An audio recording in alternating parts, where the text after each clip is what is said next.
অজ্ঞাত তরুণী হত্যাকাণ্ডের রহস্য উদ্ঘাটন সহ ১৬ ঘণ্টার মধ্যে হত্যাকারীর স্বামী কামরুজ্জামানকে গ্রেফতার করেছে ডিএমপির ভাটারা থানা পুলিশ।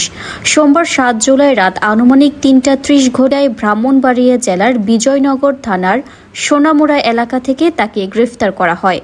ভাটারা থানার সূত্রে জানা যায়, ভাটারা থানা পুলিশ গত ৫ জুলাই ২০২৫ তারিখ সকালে জাতীয় জরুরি সেবা 999 এর মাধ্যমে সংবাদ পায় যে ভাটারা থানাধীন খিলবাড়ির টেক এলাকায় একটি ৬তলা বিশিষ্ট ভবনের ৪র্থ তলার পূর্ব পাশের ইউনিটে এক অজ্ঞাতনামা তরুণীর লাশ পাওয়া গেছে।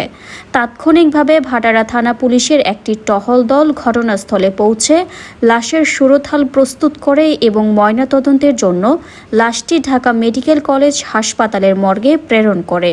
তথ্য প্রযুক্তির সহায়তায় পুলিশ অজ্ঞাত তরুণীর পরিচয় শনাক্ত করে।